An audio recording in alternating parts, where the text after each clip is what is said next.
সাদ্দাত কয় আমি যদি তোমার আল্লাহকে মানি তাহলে লাভ কি, আর না মানলে ক্ষতি কি? হুদ আলাইহিস সালাম কয় যদি মানেন তাহলে আল্লাহ আপনাকে জান্নাত দিবেন, যদি না মানেন আল্লাহ আপনাকে জাহান্নামে ফালাবেন। সাদ্দাত কয় জান্নাতটা কেমন একটু কও শুনি। তখনই আল্লাহর পয়গম্বর কয় আদাতুল ইবাদিয়াস সালিহিন মা লা আইনুন রাআত ওয়ালা উযুনুন সামিআত ওয়ালা খাতারা আলা কলবি বাশার। জান্নাত আল্লাহ পাক এমন এক জান্নাত আল্লাহ বানাইছেন, জান্নাতের সুখ শান্তি কোনোদিন আমাদের চোখ দেখে নাই, আমাদের কান কোনোদিন শুনে নাই, আমাদের অন্তর কোনোদিন কল্পনাও করে নাই। এত আরাম আল্লাহ জান্নাতের মধ্যে রেখে দিয়েছেন। এক একটা ইট স্বর্ণের, একটা ইট রূপার, হীরামণি মুক্তা সব কিছু দিয়ে আল্লাহ সাজাইছেন।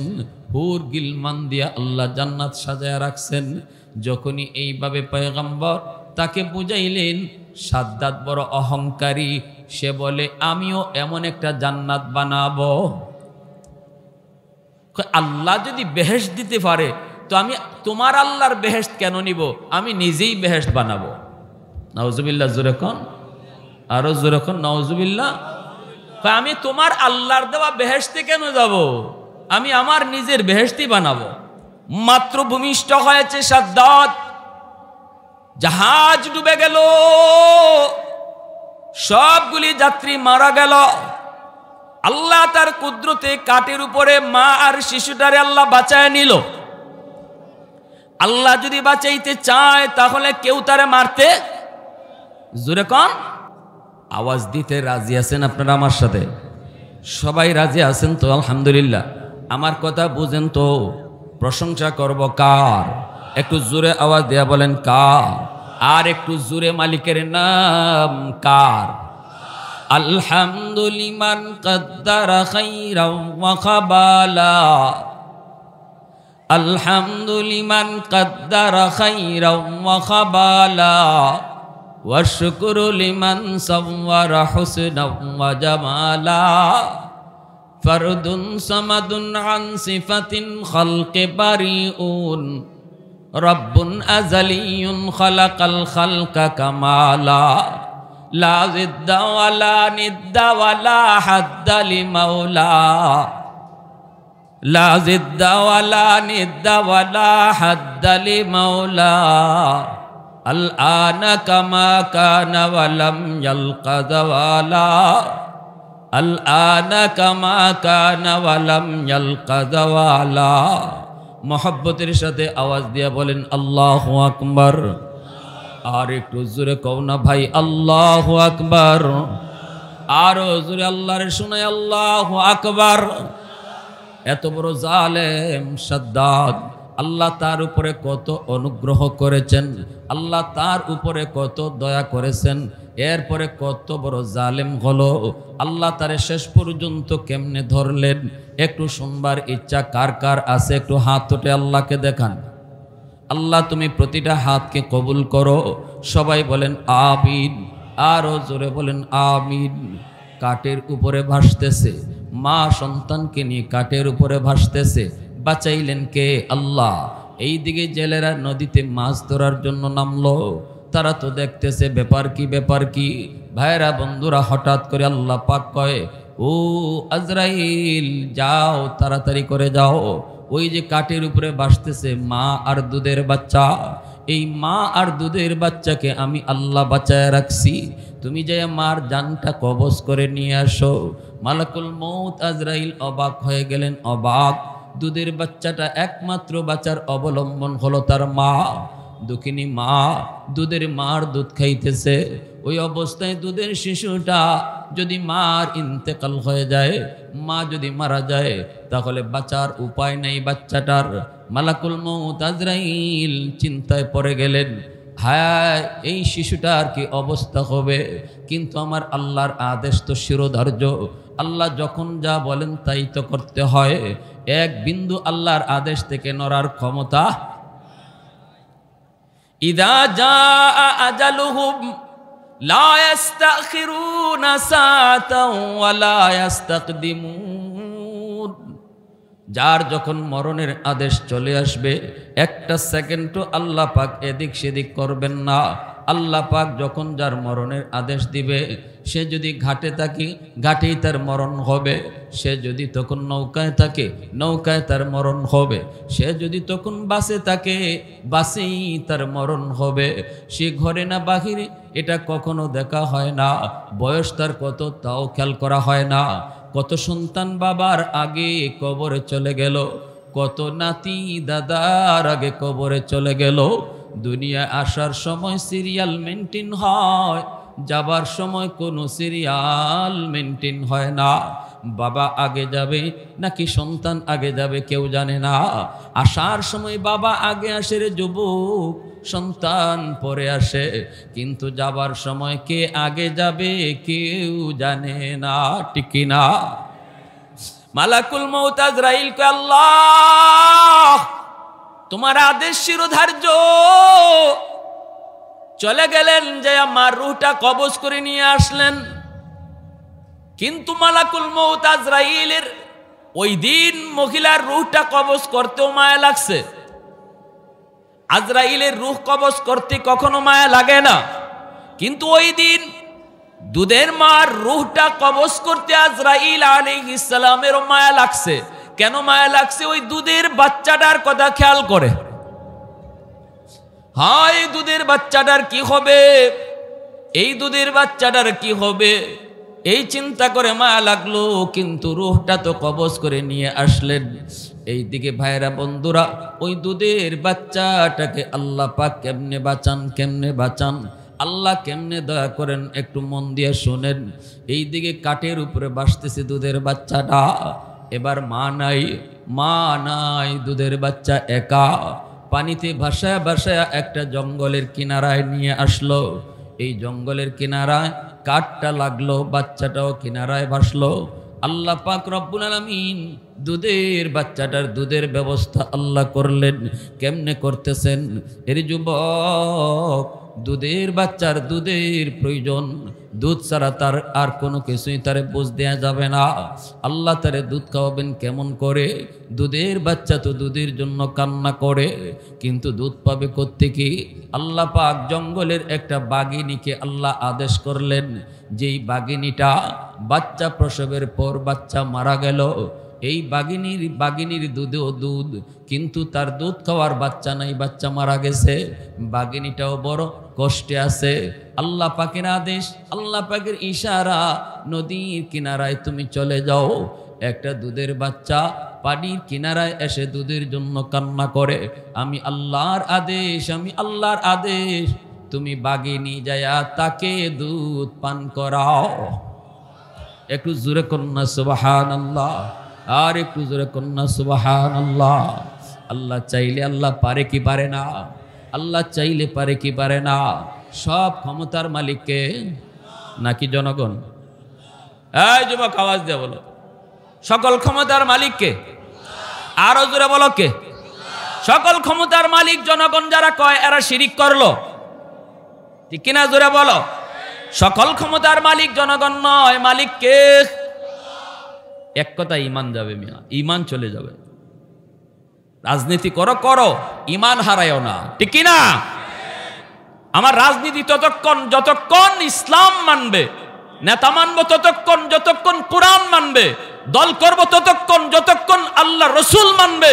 যেদিন থেকে আমার নেতা আল্লাহ মানবে না, ওই দিন থেকে নেতা মানি না।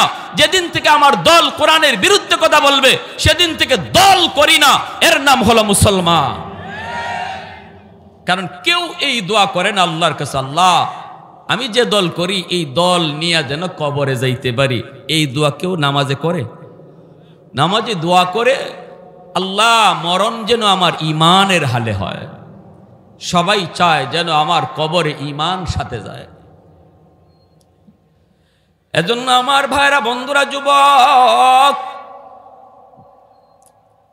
ওই বাচ্চাটারে আল্লাহ পাক বাঘিনীর দুধ খাওয়াইলেন। এই দিকে দেখা গেল একটা জেলে নদীর কিনারা দিয়ে আসতেছে। নজরে পড়ে গেল কাঠের উপরে একটা সুন্দর বালক। দেখা মাত্রই তার বড় মায়া লাগলো, কুলে উঠায় নিয়ে গেল। আর মনে মনে ভাবতেছে হয়তো কোনো জাহাজ ডুবছে সাগরে, আর এই দুধের বাচ্চাটারে আল্লাহ পাক বাঁচায় নিছে। এরে আল্লাহর গোলাম, আল্লাহ চাইলে কেমনে বাঁচায় একটু শুনেন। ভাইরা বন্ধুরা, ওই যে সিডর হয়েছিল বরিশাল অঞ্চলে এক সময়, আপনাদের মনে আসেনি?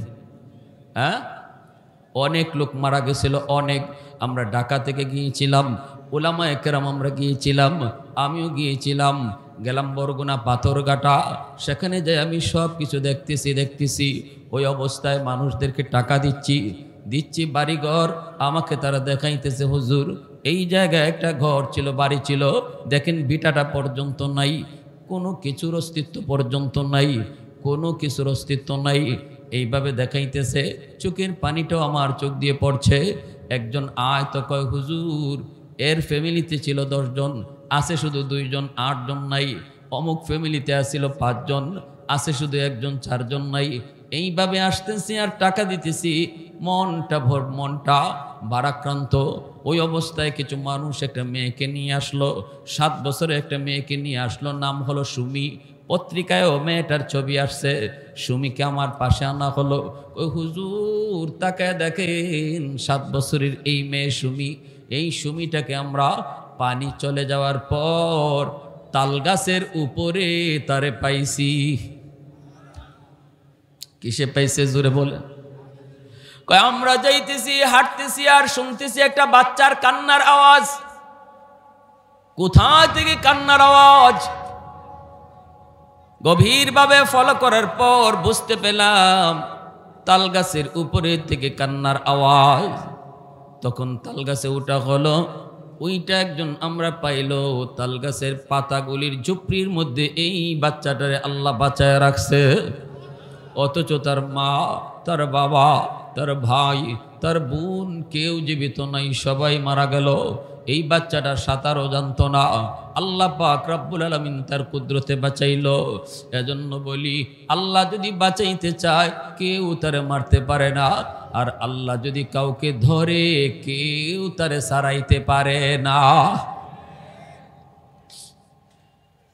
এই বাচ্চাটারে কুলে উঠে নিয়ে গেল। কে নিল? কয়েকটা মাঝি। কে নিল? কয়েকটা মাঝি। নদীতে মাছ ধরে এইভাবেই চলে এক এলাকার মানুষ। ওই এলাকার মানুষ সবাই তারা এইভাবে মাছ শিকার করে করে চলে। একটা গোত্র আছে তাদের, এখানে নিয়ে বাচ্চাটারে হাজির হয়ে গোত্র প্রধান যে ছিল তার কাছে নিয়ে বলল, উস্তাদ এই বাচ্চাটারে আমি নদীর কিনারায় পেয়েছি, মনে হয় কোনো জাহাজ ডুবে সবাই মারা গেছে, বাচ্চাটার মাও হয়তো মারা গেছে। দুধের বাচ্চাটা বড় সুন্দর, চেহারাটা বড় মায়া লাগছে, আমি তুলে নিয়ে এসেছি। এখন কি করি এবার বলেন?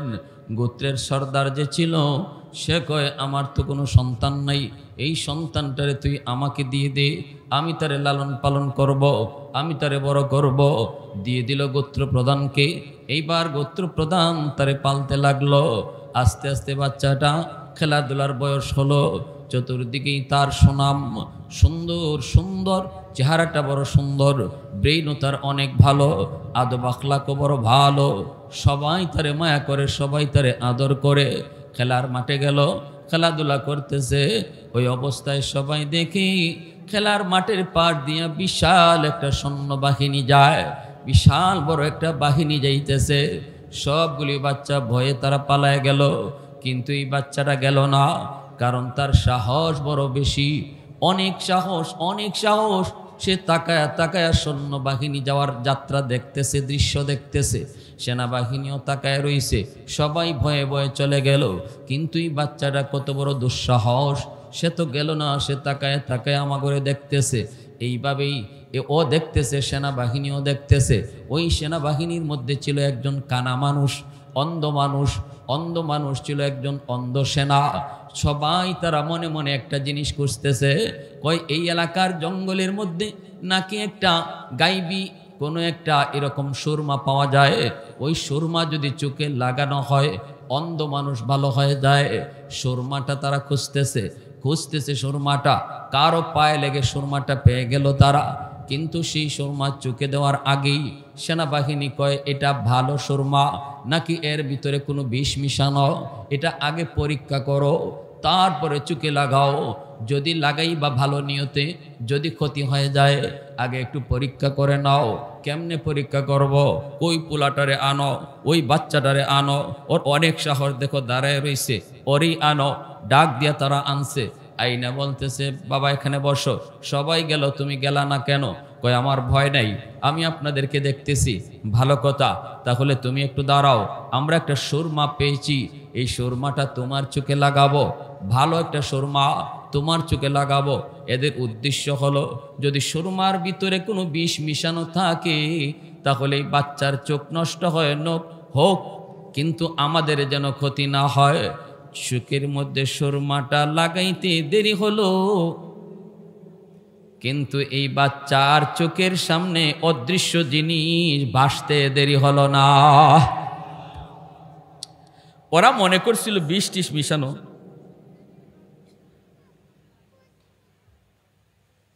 আমি করব, তো এটা আমি করব। ওরা মনে করছে যে এই বাচ্চার চোখ নষ্ট হয় হোক, আমাদের জন্য ক্ষতি না হয়। কিন্তু এই সুরমা তো সাধারণ কোনো সুরমাদানি নয়, চোখে লাগানো মাত্রই মাটির নিচের খনিজ সম্পদ তার চোখের সামনে ভেসে উঠল। আল্লাহু আকবার, জোরে বলেন। কিন্তু এই বাচ্চা বড় চালাক, কয় না কিছু, জিন ধরে আছে। এখন ওরা বলতেছে কিরে বাবা কি হয়েছে, তোমার চোখটার কি অবস্থা? তখন ওই বাচ্চা কত ট্যালেন্ট, ও মনে মনে কয় আমি যদি বলি এই সুরমার কারণে আমি মাটির নিচের খনিজ সম্পদ দেখতেছি, তাহলে তো ওরা এই সুরমাদানিটা নিয়ে যাবে, আমাকে আর দিবে না। অতএব না, এই কথা ওদেরকে বলা যাবে না। তখন বলতেছে আপনারা আমার চোখে কি লাগাইলেন? আমি তো চোখে কিছুই দেখতেছি না, আমার চোখটা তো মনে হয় নষ্ট হয়ে যাচ্ছে, মনে হয় আমার চোখটা তোমরা নষ্ট করে ফেলছো। এমনি সেনাবাহিনী কয় বলছিলাম না এটাতে কোনো বিষ আছে, মনে হয় বিষ, তাড়াতাড়ি বাগো, এই বাচ্চার চোখ নষ্ট হয় হোক, আমাদের কি। তখন ওরা সুরমাদানি ফালাইয়া এই বাচ্চাটারে এই জায়গায় রাইখা ওরা চলে গেল। আর বাচ্চা কেমন ট্যালেন্ট, ওরা চলে যাওয়ার পর সুরমাদানি নিজে উঠাইয়া বাড়ি নিয়ে আসলো।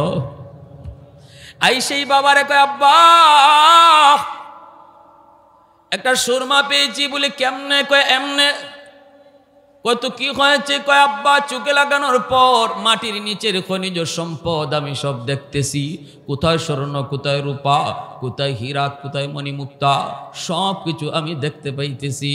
তখনই গোত্র সর্দার কয় বাবা তাহলে তো খুব ভালো হয়েছে, চলো তোমাকে নিয়ে চলবো, চোখে সুরমা দিয়ে শুধু বলবা এখানে কি আছে। আমার সৈন্যরা খুঁজে খুঁজে সেই সম্পদ তারা বের করবে। অল্প দিনের ভিতরেই দেখা গেল পুরা গোত্র সর্দার স্বর্ণরূপা হীরা মণিমুক্তা দিয়া তারা একদম লালে লাল হয়ে গেল। গোত্রের সবগুলা মানুষ তারা ধনী হয়ে গেল, অস্ত্র বানাইতে শুরু করলো, প্রাচুর্য আর প্রাচুর্য বাড়তে লাগলো। এইদিকে এই বাচ্চা বালক হলো, বালক হওয়ার পর দেখা গেল গোত্র সর্দার মারা গেল। সমস্ত গোত্রের মানুষ কাকে সর্দার বানাবে, সবাই মিলে এই বাচ্চাটার এই গোত্র সর্দার বানালো। এখন তো আর সে বাচ্চা না, এখন তো সে বালক। কই সে অনেক উপযুক্ত, সে বড় ট্যালেন্ট, সেই হবে আমাদের সর্দার। সর্দারও হয়ে গেল, এখন সে সর্দার। বেশ কিছুদিন চলার পর এই যুবক আস্তে আস্তে বিশাল সৈন্যবাহিনী তৈরি করলো। টাকা পয়সার তো কোনো অভাব নেই, সৈন্যবাহিনী তৈরি করলো, শক্তিও জমালো, দেশের বাদশার বিরুদ্ধে যুদ্ধ ঘোষণা শুরু করলো। বিশাল যুদ্ধ হলো, বাদশাকে হারায়া দিল। এই যুবক এইবার হয়ে গেল এই এলাকার বাদশা হয়ে যাওয়ার পর এখানেই তার শেষ নাই। তার লোভ, তার ক্ষমতা তাকে আরো বাড়তে লাগলো। বাড়তে বাড়তে এক পর্যায়ে সব জনগণকে জিম্মি করে নিজেকে খুদা দাবি করে বসলো। আর এর নামই হলো সাদ্দাদ। এর নাম কি? নাম শুনছেন আপনারা? হ্যাঁ, নিজে যখন খুদা দাবি করলো তখন ওই সময়ের নবী হযরত হুদ আলাইহিস সালাম ইনি আসলেন, আয়েশা বলতেছেন আপনি নাকি নিজের খুদা দাবি করছেন? সাদ্দাদ দেখো হ। আপনার কি হয়েছে? আল্লাহর পয়গম্বর কয় না, এমনটা করবেন না, কারণ খোদা মানুষ হতে পারে না। আমার খোদা যিনি, আপনার খোদাও তিনি, আসমান জমিনের মালিক যিনি, তিনি হলেন আমার আপনার খোদা। না না, আপনি এমন অন্যায় কাজ করবেন না। আল্লাহ পাক সেটা ধৈর্য, আল্লাহ পাক কখনো সেটা মেনে নিবে না। আযাব আসবে, গজব আসবে, পাকড়াও হবে, এমনটা আপনি করবেন না। আপনি আল্লাহকে মানেন। সাদ্দাত কয়, আমি যদি তোমার আল্লাহকে মানি তাহলে লাভ কি, আর না মানলে ক্ষতি কি? হুদ আলাইহিস সালাম কয়, যদি মানেন তাহলে আল্লাহ আপনাকে জান্নাত দিবেন, যদি না মানেন আল্লাহ আপনাকে জাহান্নামে ফালাবেন। সাদ্দাত কয়, জান্নাতটা কেমন একটু কও শুনি। তখনই আল্লাহর পয়গম্বর কয়, আদাতুল ইবাদিয়াস সালিহিন মা লা আইনুন রাআত ওয়ালা উযুনুন সামিআত ওয়ালা খাতারা আলা কলবি বাশার। জান্নাত আল্লাহ পাক এমন এক জান্নাত আল্লাহ বানাইছেন, জান্নাতের সুখ শান্তি কোনোদিন আমাদের চোখ দেখে নাই, আমাদের কান কোনোদিন শুনে নাই, আমাদের অন্তর কোনোদিন কল্পনাও করে নাই। এত আরাম আল্লাহ জান্নাতের মধ্যে রেখে দিয়েছেন। এক একটা ইট স্বর্ণের, একটা ইট রূপার, হীরামণি মুক্তা, সব কিছু দিয়ে আল্লাহ সাজাইছেন। হুর গিলমান দিয়া আল্লাহ জান্নাত সাজায়া রাখছেন। যখনই এইভাবে পয়গম্বর তাকে বুঝাইলেন, সাদ্দাত বড় অহংকারী, সে বলে আমিও এমন একটা জান্নাত বানাবো। আল্লাহ যদি বেহেশত দিতে পারে তো আমি তোমার আল্লাহর বেহেশত কেন নিব? আমি নিজেই বেহেশত বানাবো। নাউজুবিল্লাহ, জোরে কোন, আরো জোরে কোন, নাউজুবিল্লাহ। আমি তোমার আল্লাহর দেওয়া বেহেশতে কেন যাব? আমি আমার নিজের বেহেশতই বানাবো। উলামায়ে কেরাম সরকারকে বুঝায়, কখনো বুঝ নেয়, কখনো নেয় না। উলামায়ে কেরামের দায়িত্ব বুঝ দেওয়া, কথা শোনায় দেওয়া, কোনটা ভালো কোনটা খারাপ, কোনটা কল্যাণ কোনটা অকল্যাণ, কে মানবে কে মানবে না, এটা আলেমদের দায়িত্ব না। এটা ফয়সালা হবে কার সাথে? জোরে বলেন, আল্লাহর সাথে। উলামায়ে কেরামের দায়িত্ব এই নয় যে মানুষকে পিটাইয়া নামাজি বানানো, এটা আলেমদের দায়িত্ব নয়। এই দায়িত্ব আল্লাহ নবীকেও দেয় নাই। আল্লাহ পাক বলে, লাস্তা আলাইহিম বিমুসাইতির। বন্ধু, আপনি দারোগা না, আমি আপনাকে দারোগা বানায় পাঠাই নাই। আমি আপনারে পাঠাইছি ওদেরকে শুনান যে কি করলে জান্নাতে যাওয়া যায় আর কোন কাম করলে জাহান্নামী হতে হয়। এটা শুনায় আপনি চলে যান, আপনার ডিউটি শেষ। ওয়ামা আলাইনা ইল্লাল বালাগ। কেউ যদি না মাইনা আমি আল্লাহকে বুঝ দিতে পারে, এটা তার ব্যাপার, আমার ব্যাপার। বাকি এর বেশি আপনার কিছু বলার দরকার নাই। উলামায়ে কেরাম সাধারণ মানুষকে এই কথা বলে, সরকারকে এই কথা বলে, বিরোধী দলকে এই কথা বলে। উলামায়ে কেরাম সবার বন্ধু, কারো দুশ্মন নয়। কখনো কখনো সরকার আলেমদের বুঝটাকে খারাপ মনে করে, উল্টা মনে করে, আলেমদের বিরুদ্ধে অ্যাকশনে চলে যায়। অথচ আলেমরা তার ভালোর জন্যই বলেছিল। হুদ আলাইহিস সালাম সাদ্দাতকে তার ভালোর জন্য বলেছিলেন, আল্লাহকে মানো, কখনো নিজে খোদা দাবি করো না। কিন্তু উনার বুঝ সে মানে নাই, না মাইনে সে ভুল পথে হাঁটছে, পরিণামে আল্লাহর পাকড়াওর শিকার হয়েছে। ঠিক কি না? আমরাও দেখি এই জমানা তো যারাই আলেমদের কথা মানবে না, আলেমদেরকে ভুল মনে করবে, তাদের ধরাও ঠিক এবং ধরা আসেও, ধরা খাইতেছেও। ঠিক কি না? একদিন দুদিনের বিষয় নয় এটা। মাছ মারার জন্য বড়শি ফেলাইছে, আর একটা নতুন মাছ আই সেই বড়শির কিনারায় আধার খাওয়ার জন্য ঘুরতেছে। একটা পুরাতন মাছে আইসা বলতেছে, ভাই রে, এটা তোর আধার না, এটা তোর জম। জম, জম বুঝেননি আপনারা? জম কননি, সিলেটে জম কয়, জম মানে মরণ আর কি। যে এটা তোর আধার না, এটা কিন্তু তোর জম, এটা খাবি না, এটা তোর খানা না। এটার ভিতরে একটা বড়শি আছে বাঁকা, এই বড়শিটা দেখা যায় না। আবার বড়শির সাথে একটা সুতা লাগানো আছে, পানির উপরে একটা চুটকাটি আছে। এই চুটকাটিটা তুই খানা মুখে দিলেই লড়বে। আর ওই চুটকাটির সাথে একটা কোড়া লাগানো আছে। পাড়ের একজন লোক বসা শিকারী, শিকারী টের পাবে যখনই তুই আধারে মুখ দিবে, তখন ও শিকার করার জন্য প্রস্তুতি নিবে। তুই এটাকে আধার মনে করে খাবি, আর ওই ভিতরে যে একটা বড়শি আছে বাঁকা, এটা তোর ওই গলার দিকে লাগবে, আর ওই উপরে চুটকারিটা পানির নিচে তখন ঢুকে যাবে। শিকারি বুঝে যাবে তুই মুখে নিয়ে দৌড় দিস, তখনই তোর এসকা একটা টান দিবে। এই টান দিয়েই তোর গলার একদম গলার ফাতারে এরকম ভাবে লাগবে বর্ষিটা, আর টান দিয়ে তোরে উপরে উঠে নিয়ে যাবে। তারপরে তোরে জাতা দিয়ে ধরবে, ধইরা বাড়িতে নিবে, নিয়ে তার বিবি সাহেব একটা বাঁকা এরকম ভাবে, আপনারা দাও কন্যা দাও কি কন এটারে, বটি, বটি, এই বটি নিয়ে তার বউ কিন্তু বসা, আবার সালিও রাখছে, সালি, তোর শরীরটা তো পিছলা, সালি দিয়া তোর এই পিছলাটারে মজাবে। তারপরে এই বটির উপরে উঠাইয়া পরিবারের সদস্য যে কজন আছে এতটা পিস করবে, তারপর তোর তেল দিয়ে ভাজবে, 32টা দাঁত দিয়ে চাবায়া খাবে, এরপরে তোর গিয়ে পরিণাম হবে। এ কথা কইয়েই পুরাতন মাস্টার বলতেছে, ভাই তুই খাবি না, আমি দুদিন আগে তোর দুনিয়ায় আসছি, অভিজ্ঞতা একটু বেশি, এটা তোর আধার না, এটা তোর জম। কয় ঠিক আছে ভাই, আপনি একটা ভালো উপকার করছেন। এই কথা কইয়া উনি চইলা গেছে, উনি উনার কাজ চইলা গেছে, কারণ উনার কাজই ছিল এতটুকু, দাঁড়ায় থাকা তার কাজ নয়, উনার কাজই ছিল এতটুকু, বলে যাওয়া নামাজ পড়ো জান্নাত পাবে, নামাজ পড়ো না জাহান্নামী হবে, এতটুকু বইলা একজন আলেম আপনার ঘরে বসা থাকবে না, সে তার ডিউটিতে চলে যাবে। এবার আপনি নামাজ না পড়া আল্লাহকে বুঝ দিতে পারলে আপনি দিয়ে দেন, আমাদের কি অসুবিধা নেই। আর যদি ধরা খান তো আমার কি, আপনি ধরা খাবেন, আমার ডিউটি আমি পালন করলাম। বড় মাসটা চলে গেল, নতুন মাসটা এবার আধারের চতুর্দিকে ঘুরে আর কয়, কোথায়, আমি তো কোনো বর্ষি দেখি না, হায় হায় আমাকে মনে হয় ধোঁকা দেওয়া হচ্ছে। আধারের ভিতরে যে বর্ষি আছে, বাঁকা বর্ষি, এটা কি শিকারী দেখায় রাখে? হ্যাঁ, এটা লুকানো থাকে না, মাছে তো এটা দেখে না, লুকানো থাকে। তো নতুন মাছটা ঘুরে আর কয়, মনে হয় আমাকে ধোঁকা দেওয়া হচ্ছে, আসলে আমি চলে গেলে পরে উনি আইসা মনে হয় খানাটা খাবে, এই আধারটা খাবে।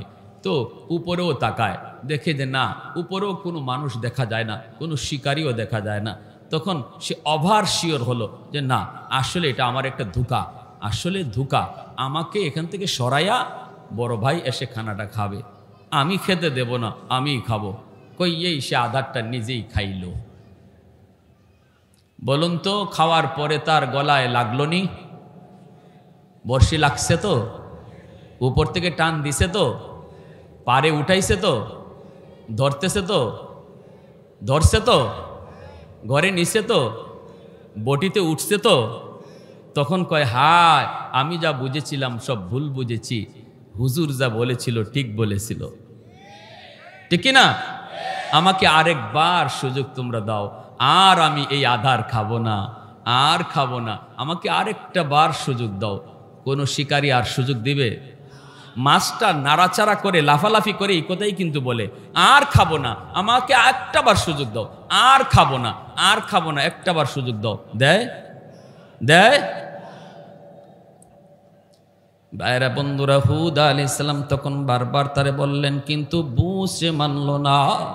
সাদ্দাত সে তার অহংকারী মনোভাব নিয়ে সে জান্নাত বানাবে, বেহেশত বানাবে, দুজক সে বানাবে, বানায় ফেললো বেহেশত, দুজক বানায় ফেললো, বানালো অনেক দিন লাগাত, বৎসরের পর বৎসর লাগায় সে বেহেশত বানালো।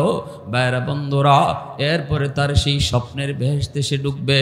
মনের ভিতরে কত স্বপ্ন, কত আশা নিয়ে সে বেহেশতে ঢুকবে। চললো চললো বেহেশত দেখার জন্য, মনের মাধুরী দিয়ে বানানো হলো। কোনো ইট তার স্মরণের, কোনোটা ইট রূপার, কোনোটা হীরা মণিমুক্তা জৌহরের। যেই মাত্র জান্নাত দেখার জন্য বেহেশতের কিনারায় চলে আসলো, এমনি সাদ্দাত দেখে তার ঘোড়ার সামনে একজন অপরিচিত মানুষ তার ঘোড়াটা আটকায় দিল, রাস্তা পার হতে দেয় না, সামনে যেতে দেয় না। বিশাল সৈন্যবহর, সবাই সরে যায়, কিন্তু ওই অপরিচিত মানুষটা সে তো সরে না, সে তার সামনে যেতে দিবে না। সাদ্দাত কয়, কে তুমি? তখনই মানুষটাই কয়, তুমি নামো, ঘোড়ার পিঠ থেকে তুমি নামো, তোমার সাথে কানে কানে কিছু কথা আছে। কয়, এত বড় সাহস তোমার, আমাকে চিনুনি? অপরিচিত মানুষটা, মুসাফির মানুষটাই কয়, চিনতে হবে না, তুমি একটু ঘোড়া থেকে নামো, আমি তোমাকে ভালো করে চিনি, কিন্তু তুমি আমাকে চিনো না। ঠিক না? ঘোড়ার পিঠ থেকে সাদ্দাত নামলো, কানে কানে যাওয়া মাত্রই অপরিচিত মুসাফির কানের কাছে আইসা তখন ডাক দিয়া বলতেছে, বাদশাহ আমাকে তুমি চিনোনি? আমি হলাম মালাকুল মউত আজরাইল। আল্লাহ আমাকে পাঠাইছে তোমার জান কবজ করার জন্য, তুমি প্রস্তুতি নাও। সাদ্দাত পশমদারে গেল। আজরাইলকে চিনে না এমন কোনো মানুষ হয় না, ঠিক কিনা জোরে বলেন। আজরাইল নাম শুনলে কেউ কাঁপে না এমন কোনো মানুষ হয় না। যেই মানুষটা আল্লাহকে চিনে না সেও আজরাইলকে চিনে। যে বলে দেয়ার ইজ নো গড, আল্লাহ বলতে কিছু নাই, সেও বলে ম্যান ইজ মর্টেল, মানুষ মরণশীল, মরতেই হবে, কেউ বাঁচার জন্য আসে নাই। ভাইরা বন্ধুরা, মালাকুল মউত আজরাইল আলাইহিস সালাম যখন তার পরিচয় জানালেন, সাদ্দাত তখন শুধু অনুরোধ করেছিল, ভাই আজরাইল একটু সুযোগ দিবানি, আমি আমার স্বপ্নের বেহেশতটা একটা নজর দেখব, শুধু একটা নজর দেখব, আমাকে এতটুকু সময় তুমি দিবানি। মালাকুল মউত আজরাইল কয়, সাদ্দাত ইযা জাআ আজালুহুম লা ইস্তাখিরুনা সাআতাম ওয়া লা ইস্তাকদিমুন। আল্লাহ পাক কখনো কাউকে সময় দেয় না, সুযোগ দেয় না। যখন যেখানে যার মরণের আদেশ, এই জায়গায় তার মরণ হয়। প্রস্তুতি নিয়ে নাও। মুহূর্তের ভিতরে সাদ্দাদের জানটা কবজ করা হয়ে গেল। শখের আর স্বপ্নের বেহেশত আর দেখা সম্ভব হলো না। সমস্ত জালেমের শেষ পরিণতি আসেনি না নাই? একটু জোরে আওয়াজ দিয়ে এখন আসেনি না নাই? এজন্যই আমার নবী, রহমতের নবী কয়, উম্মতের দল সাবধান, তোমরা কখনো জুলুম করবা না। দুর্বলের উপরে জুলুম করো না, অসহায় মানুষের উপরে জুলুম করো না। ঘরের বউটা তোমার কাছে বড় দুর্বল, সে তার মা সাইরা, বাবা সাইরা, ভাই বোন, আপনজন, প্রিয়জন সব ছেড়ে স্বামীর হাত ধরে অচেনা জায়গায় এসেছি। এই ঘরে তার আপন বলতে কেউ নাই। এর যুবক, একটু দিলটা নরম করে কথাগুলি বোঝার চেষ্টা করো। তোমার ঘরে তোমার বিবি হলো সবচেয়ে বড় দুর্বল। এই জায়গায় তার মা নাই, ভাই নাই, বোন নাই, কেউ নাই। যেই মেয়েটা ছোট্ট থেকে বড় হলো, মা বাবা, ভাই বোন সবার ভালোবাসা পেয়ে একটা সময়ে স্বামীর হাত ধরে অচেনা জায়গায় সে পাড়ি জমালো। যেই জায়গা ছিল তার চিরচেনা জায়গা, যেই মানুষগুলা ছিল তার আপন, ওই আপন মানুষগুলাকে সে চিরদিনের জন্য পর বানায়া স্বামীর ঘরে চলে আসলো। এই জায়গায় আপন তার কেউ নেই।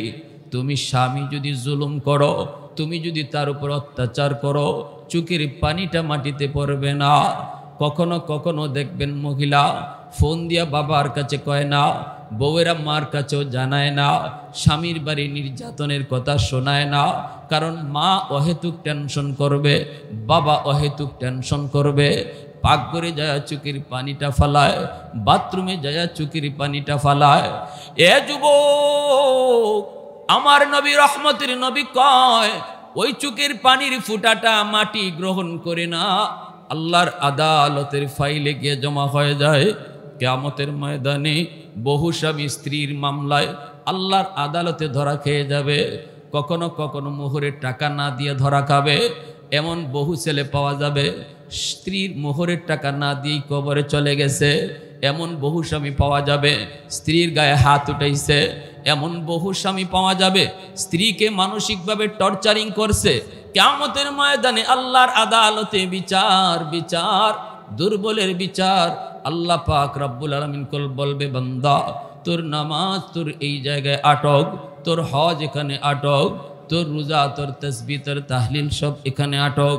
তোর স্ত্রীর মামলা আছে তোর বিরুদ্ধে, এই মামলা ডিসমিস কর, এরপরে তুই জান্নাতে যা। আমি আল্লাহর হক যা নষ্ট করেছ মাফ করে দিলাম, কিন্তু মানুষের হক যা নষ্ট করেছ এই ব্যাপারে আমি আল্লাহ কিছু জানি না।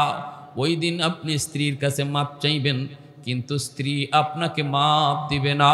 কারণ হাসরের ময়দান কেউ কাউকে মাপ দেয় না, ঠিক কিনা জোরে কর।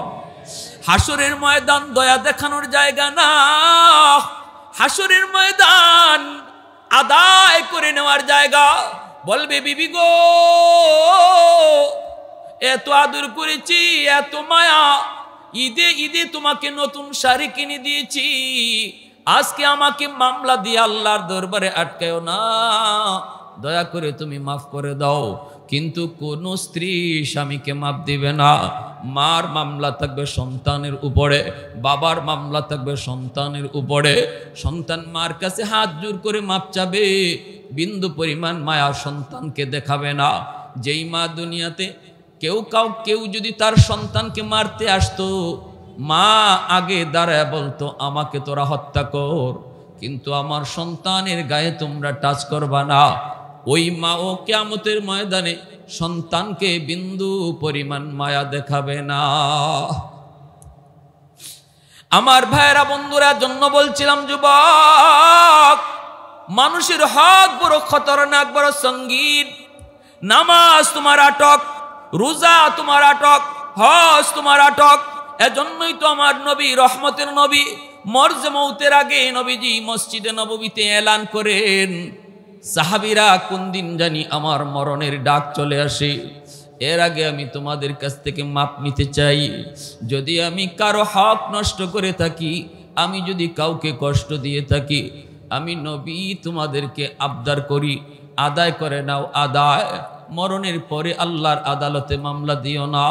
নবীজি যেই মাত্র মসজিদে নববীতে বললেন, আমার কাছে কারো কোনো পাওনা আসেনি একটু বলো, সাথে সাথে একজন সাহাবী দাঁড়ায় বলেন, ইয়া রাসূলুল্লাহ, আমার পাওনা আছে, আমার পাওনা আছে। নবীজি বলেন, কি পাওনা তুমি বলো। সাহাবী কয়, নবী গো, একদিন আপনি আমার পিঠে চাবক মারছিলেন, চাবক। তবে চাবকটা আপনি জেনে শুনে মারেন নাই। আপনি ঘোড়ার পিঠে উঠছেন, উইটে ঘোড়াকে চাবক দিছেন, আমি ঘোড়ার পিছনে দাঁড়ানো ছিলাম, চাবকটা ঘোড়ার পিঠে না পইরা আমার পিঠে পড়ছিল। আজও পর্যন্ত আমি কাউকে বলি নাই। আজ যখন আপনি মাপ চাইতেছেন, বদলা নিতে বলেন, এজন্য আমি বললাম, ওগো নবীজি, আমার পিঠে আপনার একটা চাবকের পিঠা আছে। আল্লাহর নবী কয়, তুমি বদলা নিতে চাও, বদলা নিয়ে নাও, দ্রুত আমার কাছ থেকে বদলা নিয়ে নাও, দ্রুত আমার কাছ থেকে বদলা নিয়ে নাও। আমি নবী কারো হক নিয়ে কবরে যেতে চাই না, এটা আল্লাহ কখনো মাপ দেয় না। নামাজ এক ওয়াক্ত কাজা হয়েছে, আল্লাহ চাইলে মাফ করে দিবে, কিন্তু কোনো মানুষের হক নষ্ট করে কেউ কোনোদিন মাপ পাবে না। সাহাবী কয়, ইয়া রাসূলুল্লাহ, আমি বদলা নিব। আল্লাহু আকবার, জোরে কোন। মসজিদে নববীতে কান্নার রুল পড়ে গেল। সমস্ত সাহাবায়ে কেরাম অবাক অবাক, সবাই তো অবাক হয়ে তাকায় রইলেন। আবু বকর সিদ্দিক দৌড় দিয়ে আসলেন, আয়েশা সাহাবীকে বুকে জড়ায়া কান্না করে কয়, ভাইরে তুই কি বলো, আমার নবীকে তুই চাবক মারবি? কয়, হ, আমি চাবক মারব। আবু বকর কয়, না না, এমন করবি না। আমি আবু বকরের পিঠে তুই একটা না দুইটা না 100টা চাবক মার, তবু আমার রহমতের নবীর গায়ে হাত উঠাবি না। আল্লাহ নবী কয়, আবু বকর, রাস্তা ছেড়ে দাও, তাকে সামনে আসতে দাও। দুনিয়ার জমিনে পিঠে চাবুক নেওয়া ভালো, কিন্তু আল্লাহর আদালতে চাবুক নেওয়া ভালো না। দুনিয়ার আদালতে মাপ নিয়ে নেওয়া বুদ্ধিমানের কাম, আল্লাহর আদালতে মামলা নিয়ে হাজির হওয়া বোকার কাম। বোকা মানুষ এমন কাম করে, বুদ্ধিমান কখনো এমন করে না। আবু বকর, তুমি তারে রাস্তা ছেড়ে দাও। সাথে সাথে হযরত উমর দৌড় দিয়ে গিয়ে তারে জড়ায় ধরলেন। জড়ায় ধরে বলতেছেন, ভাই তোর পায়ে ধরে আমি মাপ চাই, ভাই তোর পা ধরে মাপ চাই। আমার নবীর গায়ে তুই হাত উঠাবি না, আমার নবীর গায়ে হাত উঠাবি না। আমি উমর এত শক্ত দিলের মানুষ, আমি কান্না করতেছি, দেখ একটু তাকে দেখ। আমি উমর আমার পিঠটা তোর সামনে খুলে দিলাম, যত পারো মারো, যত পারো চাবুক দাও, তবু আমার রহমতের নবী, যেই নবীর পিঠে মশা বয় না, মাছি বয় না, আমার ওই নবীর পিঠে তুই চাবুক দিবি না। তখনও আমার নবী কয়, উমর রাস্তা ছাড়ো, তার সামনে আসতে দাও। একটু জোরে কোন আল্লাহু আকবার, আর একটু জোরে কোন আল্লাহু আকবার। कौनैन मुख्तार खुदा तुमको बनाया, कौनैन मुख्तार खुदा तुमको बनाया, उम्मत का निगाहबान खुदा तुमको बनाया, उम्मत का निगाहबान खुदा तुमको बनाया। मौला मेरा आका मेरा रहमत की नबी है, तजदार मदीना की तुम्हारे अरबी है, तजदार मदीना ही तुम्हारे अरबी है। नबीजी कय नारे उमर केउ तारे बाधा दियो ना, बाधा दियो ना, আমি আমার উম্মতকে মরণের আগে শিখায় যাইতেছি। জোরে কোন সুবহানাল্লাহ। আজ যদি আমি নবী পিঠে চাবুক নেই, আমার উম্মত সেটা সারা জীবন মনে রাখবি। কেউ কোনোদিন কারো হক নষ্ট করে কবরে আসবে না। বুদ্ধিমান মরণের আগে আগে হক ফিরে দেয়। ভাই যদি বোনের হক নষ্ট করে, আল্লাহ কর্তৃক সম্পদ আল্লাহ বন্টন করে দিয়েছে, বাবা মারা যাওয়ার পর এই সম্পদে কেমনে বন্টন হবে? ভাই কত অংশ পাবে, বোন কত অংশ পাবে, আল্লাহ সেটা নিজে বন্টন করে দিয়েছে। কোনো ভাই যদি এমনটা করে বোনকে ঠগায়, তাহলে সে কবরে যাওয়ার আগে আগে অন্তত বোনদেরকে ডাইকা আবার সম্পদ ফিরাইয়া দিবে। সে হলো দুনিয়াতে বুদ্ধিমান। আল কাইয়িসু মান দানা নাফসাহু ওয়া আমিলা লিমা বাদাল মাউত। যদিও কখনো দুনিয়াতে রাগের বসে দুর্বলের উপর হাত উঠাইছিল, ওই মানুষটা খুব দ্রুত দুর্বলের কাছ থেকে মাপ চেয়ে নিবে। যদি সে বুদ্ধিমান হয়, যদি সে কারো উপরে হাত উঠায়, যদি সে কাউকে বকা দিয়া থাকে, মরণের আগে আগে তার কাছ থেকে মাফ নিবে। কারণ কিয়ামতের ময়দানে আল্লাহ এক ওয়াক্ত নামাজ কাজা হলে আল্লাহ মাফ করবে। কিন্তু এই হক যেটা মানুষের নষ্ট হয়েছে, এই ব্যাপারে আল্লাহ বলবে আমি কিছু জানি না, এটা আমার বিষয় না। যার সাথে মামলা তার কাছ থেকে ডিসমিস করো। এজন্য চেয়ারম্যান যারা হইছ, মেম্বার যারা হইছ, মনে রাখো, জনগণের মাল যদি তোমরা খাও, গম চুরি করে খাও, টিন চুরি করে খাও, রাস্তার টাকা খাও, কিয়ামতের ময়দানে দেখবা হাজার জনের মামলা তোমার বিরুদ্ধে। একজন দুইজনের মামলা না, প্রতিনিধি হওয়া যেমন আল্লাহর দরবারে অনেক দামি। এই হক যদি নষ্ট করা হয়, তার জন্য আযাব তত বড়। এজন্যই নবী কয়, কোন চেয়ারম্যান, কোন মেম্বার, কোন প্রতিনিধি যদি আল্লাহর ভয় অন্তরে রাইখা জনগণের খেদমত করে, তাহলে নামাজ রোজা নফল নামাজ পড়ে একজনে যতদিনে আল্লাহর ওলি হবে, একজন চেয়ারম্যান আল্লাহর ভয় অন্তরে নিয়া জনগণের খেদমত কইরা এর আগে আল্লাহর ওলি হয়ে যায়। কারণ মানুষের খেদমতের উপরে কোনো নফল বন্দেগী নাই। অতএব অল্প দিনে যেমন আল্লাহর ওলি হওয়া যায়, মানুষের হক নষ্ট করলে তার শাস্তি দেওয়া হয় আল্লাহর দরবারে তত বেশি। আমার ভাইয়েরা, বন্ধুরা, আমার নবী রহমতের নবী কয় সাহাবীরা শোনো, কেউ তারে বাধা দেবা না, আমার সামনে তারে আসতে দাও। আর কেউ তার সামনে গেলেন না। সাহাবী আসতেছেন, মদিনার মসজিদ একদম নীরব নিস্তব্ধ হয়ে আছে। সাহাবায়ে কেরামের চোখ থেকে পানি ঝরতেছে, সবাই কান্না করে।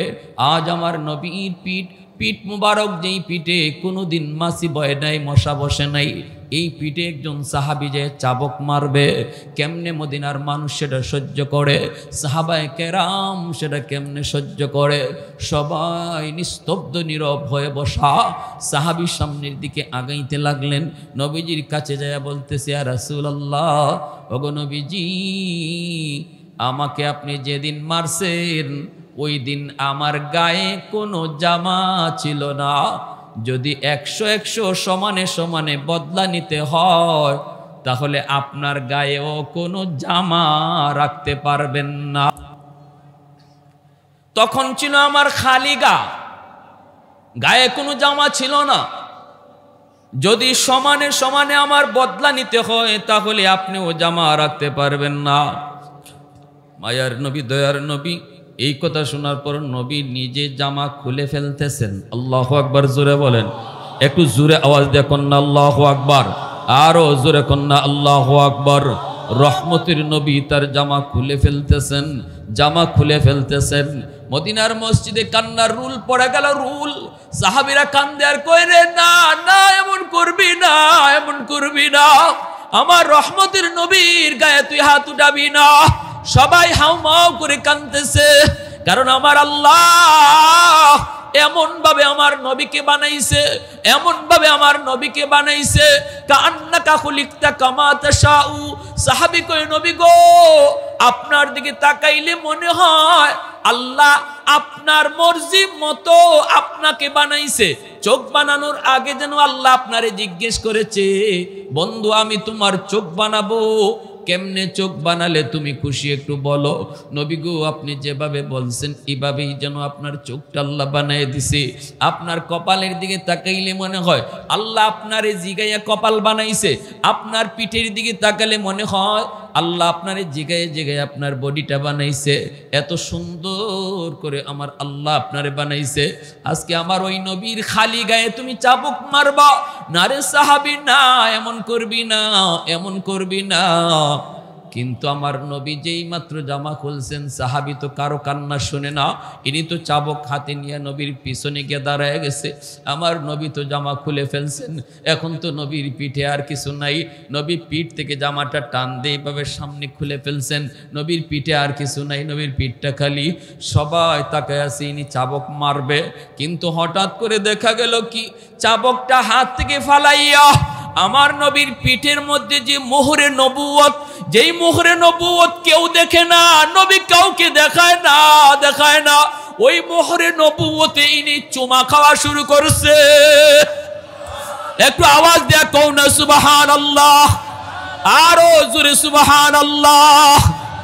উলফত মে তেরি ওয়াইসিনে দন্দন কো তোরা, बू बकर उमर नक्श कदम तेरा न छोड़ा, उल्फत में तेरी वैस ने दंदान को तोड़ा, बू बकर उमर नक्श कदम तेरा न छोड़ा, ऐ उशाक नबी वाक़े असरार मदीना, सुल्तान का सुल्तान है सुल्तान मदीना, सरकार का सरकार है सरकार मदीना, गुलजार का गुलजार है गुलजार मदीना। मोहब्बतेर साथे कोन अल्लाहु আকবার, आरो जोरे अल्लाहु আকবার। साहाबी तखन आवाज दिया कई, साहाबीरा रे आमी चाबुक मारते आसि নাই, আমি মূলত আসছি আমার নবীর মোহরে নবুয়তে চুমা দেওয়ার জন্য। একটু আওয়াজ দিয়ে সুবহানাল্লাহ। কিন্তু আমার নবী শিখায় গেছেন উম্মতের দল, এটা আমি নবীর আদর্শ। মরণের আগে আগে মানুষের হক মুক্ত হইয়া তুমি কবরে যাও, মানুষের মামলা লইয়া কেউ কবরে যেও না, কারণ এই মামলার রায় আল্লাহ দিবে না, আল্লাহ দিবে না। এটা বড় খতরনাক, বড় সঙ্গীন। আল্লাহ পাক কইব বান্দা আমি জানি না, জানি না। ওই দিন তোমার সব নেকি তাকে দিয়া তারপরে মাপ নিতে হবে। মাকে নেকি বুঝাই দিতে হবে, স্ত্রীকে নেকি বুঝাই দিতে হবে। বিবি কইব তোমার নামাজটা আমারে দিয়ে দাও, তোমার রোজাগুলি আমাকে দিয়ে দাও, তোমার হজগুলি আমাকে দিয়ে দাও। এজন্যই নবী কইছিল মাল মুফলিস, তোমাদের ভিতরে জানোনি কোন মানুষটা সবচেয়ে বেশি গরিব? সাহাবীরা কয় লা দিরহাম লাহু ওয়ালা দিনারা, যার টাকা নাই পয়সা নাই। নবী কয় না না, টাকা পয়সা যার নাই সে গরিব নয়, গরিব হলো ওই মানুষ যেই মানুষটা পাহাড় পরিমাণ নেকি লইয়া আল্লাহর দরবারে উঠছে, কিন্তু মানুষের হক দিতে দিতে সব নেকি শেষ হইয়া নিঃস্ব হয়ে যাবে, সেই হলো তোমাদের ভিতরে সবচেয়ে বেশি গরিব। ভাইরা বন্ধুরা, এই আদর্শটাই তো এই মাদ্রাসায় শেখানো হয়, ঠিক না? এই আদর্শগুলো এই মাদ্রাসায় শেখানো হয়। আজকে 3জন 4জন ছাত্রকে আমরা পাগড়ি দিলাম, কিয়ামতের ময়দানে আল্লাহ কইব কোথায় মা বাবারা একটু আসো, আল্লাহর হাতে একটা মুকুট থাকবো। নবীর বাপ মা যায় কইব আল্লাহ আমি অমুক নবীর আব্বা, অমুক নবীর আম্মা। আল্লাহ বলবে আমি তোমাকে খুঁজি না, আমি তোমাকে খুঁজি না, আমি তোমাকে খুঁজি না। আল্লাহ কাকে যেন খুঁজতেছে?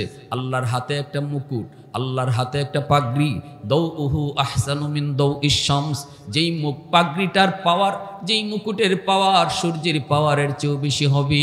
ওই অবস্থায় একজন হাফেজে কোরআনের আম্মা, একজন হাফেজের আব্বা দেয় কইব আল্লাহ আমি অমুক হাফেজে কোরআনের আম্মা, আমি অমুক হাফেজ সাহেবের আব্বা, আমি অমুক আলেমের মা। আল্লাহ পাক তখন হাসরবাসীর সামনেই বলবো, আমি তো তোমাকেই খুঁজতেছি। ওই দিন আল্লাহ আলেমের বাপমার মাথায় পাগড়ি পরাবে, হাফেজের বাপমার মাথায় পাগড়ি পরাবে। আল্লাহ কইব, দুনিয়ায় তোমার সন্তানের মাথায় পাগড়ি পরাইছে দুনিয়ার মানুষ, আর হাসরের ময়দানে তোমরা বাপমার মাথায় পাগড়ি পরাবো আমি আল্লাহ। এমন মা বাবা হওয়ার ইচ্ছা কার কার আছে? একটু হাত উঠে আল্লাহকে দেখাও। আল্লাহ তুমি কবুল করো। জোরে বলি আমিন, আরো জোরে বলি আমিন। ভাইরা বন্ধুরা, জন্য বলি, একটু কথা মনোযোগ দিয়ে শুনেন। আমার নবী, রহমতের নবী, কয় কিয়ামতের ময়দানে আল্লাহ পাক রব্বুল আলামিন কইব, কই হাফেজ সাহেবের আব্বা আম্মারে নিয়ে আসো। হাফেজ সাহেবের আব্বা আম্মা যদি জাহান্নামী হয়, জাহান্নাম থেকে আনা হবে।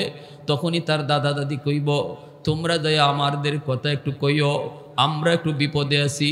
সে তো আমাদেরও নাতি, মায়া করছি, আদর করছি। তখনই বাপ মায় আইসা কইব, বাবা, আমাদের মা বাবাকে জাহান্নামে রাইখা আমরা জান্নাতে যাইমু না। তুমি যদি তোমার বাপ মা ছাড়া জান্নাতে না যাও, আমরাও বাপ মা ছাড়া জান্নাতে যাবো না। তখনই আল্লাহ কইব, যাও তার দাদা দাদি নানা নানিকেও তুলে নিয়ে আসো। দাদা দাদি নানা নানিকে যখন তুলে আনতে যাবে, এলাকার মানুষেরা কইব, ভাই, আমরা ওই এলাকার মানুষ, যেই মাদ্রাসায় পইরা তোমার নাতিটা হাফেজ হইছে, আমরা ওই এলাকার মানুষ, আমরা এই মাদ্রাসায় সাহায্য করছি, এই মাদ্রাসায় সহযোগিতা করছি, আমরা বড় বিপদে আছি, একটু তারে যায় কইও। দাদা দাদি নানা নানি এসে কইব, ভাই রে শুন, যেই মাদ্রাসায় পইরা তুমি হাফেজ হইছো, আলেম হইছো, ওই এলাকার মানুষ কিছু জাহান্নামে আছে। এরা তোমাকে একটু পড়ালেখার সুযোগ করে দিছিল, খাওয়া থাকার সুযোগ দিছিল, যার কারণে তুমি আজকে হাফেজ হইছো, আলেম হইছো। এদেরকে একটু তুমি বাঁচানোর চিন্তা করো। তখনই কইব, আল্লাহ, ওই মানুষগুলা যদি সহযোগিতা না করতো, আমি আমার সিনায় তোমার কোরআন নিতে পারতাম না, তাদেরকে সারা জান্নাতে যাবো না। তখনই আল্লাহ কইব, যাও ফেরেশতারা, যাও জাহান্নাম থেকে ওই মানুষগুলাকে তুলে নিয়ে আসো। দুইটা সারিতে দাঁড় করানো হবে। মেশকাত শরীফের টিকার মধ্যে এসেছে, দুইটা সারিতে দাঁড় করানো হবে এলাকার মানুষগুলিকে, আর মাঝখান দিয়ে আল্লাহ পাক হাফেজ সাহেবকে ছেড়ে দিবে, কোরআনের পাখিকে আল্লাহ ছেড়ে দিবে, আর বলবে, তোমাকে যতজনে চিনবে, তুমি যতজনকে চিনবা, তাদের সবাইকে নিয়া বর যাত্রীর মতো জান্নাতে ঢুকো। একজনে কইব, হুজুর আপনি আমারে চিনছেননি? কয়, তুমি কেডা? কয়, আনাল্লাযী সাকাইতুকা মাআ, আমি আপনাকে এক গ্লাস পানি পান করাইছিলাম। আরেকজনে কইব, হুজুর আপনি আমাকে চিনছেননি? আনাল্লাযী ওয়াহাবতুকা ওযুয়া, আমি আপনাকে এক বদনা অজুর পানি দিছিলাম। মুহাদ্দিসিনে কেরাম বলে, এখানে পানি আর অজুর পানি উদ্দেশ্য না, যতজনে যতভাবে সহযোগিতা করছে সবাই তখন বলবে, আর তার মনে পড়বে। তখনই আল্লাহকে কইব, আল্লাহ, অমুকে অমুকে অমুকে অমুকে অমুকে অমুকে এইভাবে সাহায্য করছে। আল্লাহ কইব, বরযাত্রী যেভাবে বরের সাথে জান্নাতে যায় কোনো হিসাব ছাড়া, তোমরাও এইভাবে হিসাব ছাড়া জান্নাতে ঢুকো। তো আওয়াজ দিয়ে এখন সুবহানাল্লাহ।